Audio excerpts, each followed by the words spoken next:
Be ready? Start. The Vice President of India is the second highest constitutional office in India after the President. Article 63 of Indian Constitution states that there shall be a Vice President of India. The Vice President acts as President in the absence of the President due to death, resignation, impeachment, or other situations. The Vice President of India is also ex officio chairperson of the Rajya Sabha. When a bill is introduced in Rajya Sabha, the Vice President decides whether it is a financial bill or not. If he is of the opinion a bill introduced in the Rajya Sabha is a money bill, he would refer the case to the Speaker of the Lok Sabha for deciding it.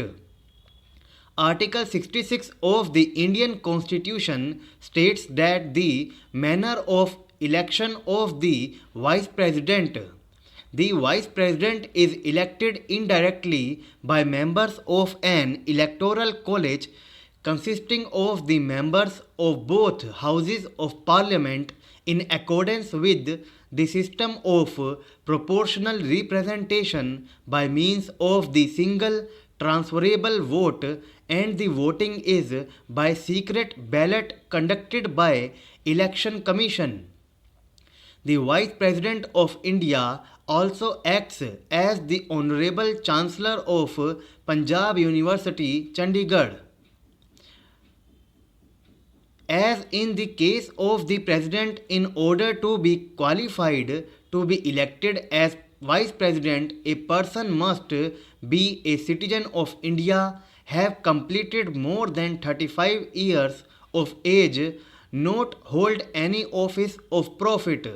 While in order to be a president, a person must be qualified for election as a member of the Lok Sabha House of Peoples, the Vice President must be qualified for election as a member of the Rajya Sabha Council of States.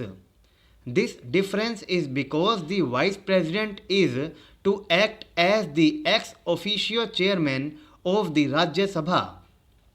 The Vice President is elected indirectly by an electoral college consisting of members of both houses of the parliament in accordance with the system of proportional representation by means of the single transferable vote, and the voting in such election is by secret ballot.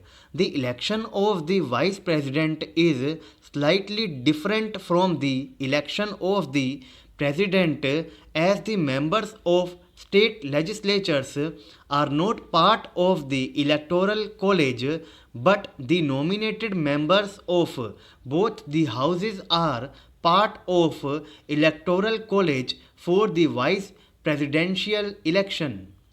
The nomination of a candidate for election to the office of the Vice President must be subscribed by at least 20 electors as proposers and 20 electors as seconders.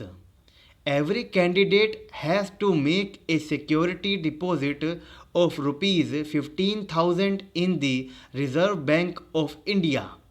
The Election Commission of India, which is a constitutional autonomous body, conducts the election. The election is to be held no later than 60 days of the expiry of the term of office of the outgoing Vice President. A returning officer is appointed for the election, usually the Secretary General of either house of the Parliament by rotation. The returning officer issues a public notice of the intended election inviting nomination of candidates. Any person qualified to be elected and intending to stand for election is required to be nominated by at least 20 members of Parliament as proposers. and at least 20 other members of parliament as seconders. The nomination papers are scrutinized by the returning officer and the names of all eligible candidates are added to the ballot. The election is proportional representation by means of a single transferable vote by open ballot. Voters stack rank the candidates, assigning one to their first preference, two to their second preference, and so on. The number of votes required by a candidate to secure the election is calculated by dividing the total number of valid cast votes by 2 and adding 1 to the quotient by disregarding any remainders. If no candidate obtains the required number of first preference votes, the candidate with the fewest first preference votes is eliminated and his/her second preference votes are transferred. The process is repeated until a candidate obtains the requisite number of votes. Nominated members can also participate in the election.